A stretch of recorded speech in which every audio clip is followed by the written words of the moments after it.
अब आपको दिखाते हैं लैंड जिहादियों का आतंक। महाराष्ट्र के धाराशिव से लैंड जिहाद का नया नमूना सामने आया है, जिसने जमीन के सौदे में करोड़ों की लेन देन का बड़ा घपला सामने आया है। मामला ढोकी गांव की जमीन का है, जहां किसान सुनील विष्णुपंत जोशी ने पुलिस अधीक्षक के सामने लिखित शिकायत देकर न्याय की मांग की। शिकायतकर्ता के मुताबिक जो इस्माइल हुनुरे और शरीफ तांबोली की साथ जमीन का सौदा तय हुआ था, जो भी डील हुई थी, उस पर आरोप है कि टोकन राशि के बाद दिए गए 20 लाख रुपए के 4 चेक बाउंस हो गए। लेकिन सबसे बड़ा सवाल 30 अप्रैल 2026 को सामने आए 50 लाख रुपए के कथित ट्रांजैक्शन को लेकर है। शिकायतकर्ता का दावा है कि खरीदारों के खातों से रकम आने के साथ ही एक अज्ञात खाते में 50 लाख रुपए उसके खाते में पहुंचे।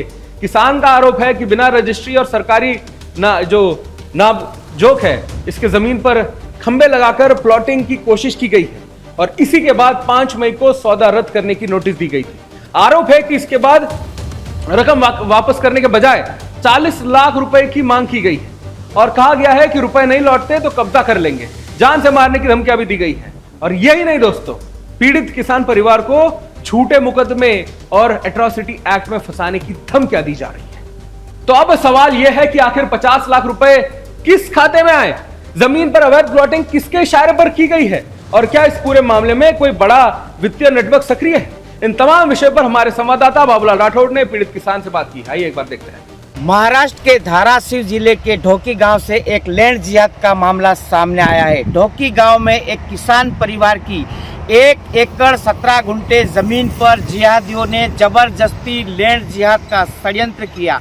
षड्यंत्र नहीं किया, सिर्फ यहाँ पर अवैध तरह से प्लॉटिंग भी की गई थी। हालांकि उस प्लॉटिंग को अब किसान परिवार ने यहाँ से हटा दिया और पूरी ज़मीन कब्जे में अभी किसान परिवार के। आप देख सकते हैं सोयाबीन की यहाँ पर फसल लगी हुई है, लेकिन जो तस्वीरें सामने आई उसके अंदर यहाँ पर अवैध प्लॉटिंग की गई थी। आप सामने देख सकते हैं रोड टच ज़मीन है, यहाँ से सड़क जा रही है, सामने पेट्रोल पंप दिखाई दे रहा है और ये ज़मीन बहुत कीमती होने की वजह से जिहादियों की नज़र इस ज़मीन पर लगी थी और जिहादियों ने यहाँ पर ज़बरदस्ती कब्जा करके लैंड जिहाद का षड्यंत्र किया था। पीड़ित किसान परिवार लगातार संबंधित अधिकारियों को शिकायत भी दर्ज करा चुका है। क्या कहना है पीड़ित किसानों का, उनसे बात करने के लिए सुदर्शन न्यूज ग्राउंड जीरो पर है। सर, किस तरह से लैंड जिहाद का मामला था, किसने किया, क्या पूरा मामला, आप इधर छोड़ दीजिए आप।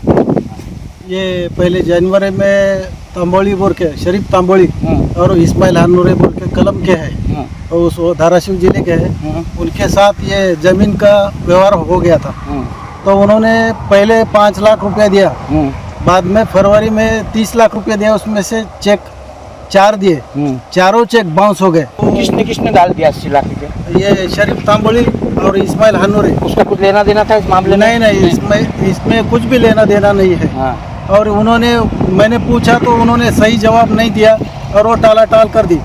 तो मैंने ये शिकायत रिलेटिव पुलिस स्टेशन में भी किया, लेकिन उन्होंने उसको ज़्यादा से मेरे को कोई सहारा नहीं दिया कि ये जल्द से जल्द सुलझा जाए और उनके जो पेमेंट है हम देने के लिए तैयार है। जो उन्होंने धोखे से धोखाधड़ी पूरी की है और वो पेमेंट जो भी है अभी भी जो भी पेमेंट है वो हम वापस करने के लिए तैयार हैं। तो बिल्कुल आप देख सकते हैं पेमेंट बजाय वो जमीन हड़पना चाहते हैं। बिल्कुल, तो आप देख सकते हैं किस तरह से जिहादी षड्यंत्र सामने आया है। ये किसान परिवार है, इनको पता ही नहीं है जिहादियों ने थर्ड पार्टी से इनके अकाउंट में 50 लाख जैसी केस रकम डाली थी, बैंक मैनेजर के द्वारा बताई गई। तब इस परिवार को पता चला। इनका कहना है कि वो जो रकम आपने डाली वो लेके जाओ, हमें उससे कोई लेना देना नहीं, लेकिन हमारी ज़मीन पर कोई तरह का षड्यंत्र लैंड जिहाद हम नहीं होने देंगे। ज़मीन हमारी है, हमारी ही रहेगी। BM Rathore, Sudarshan news, Dharashiv, Maharashtra.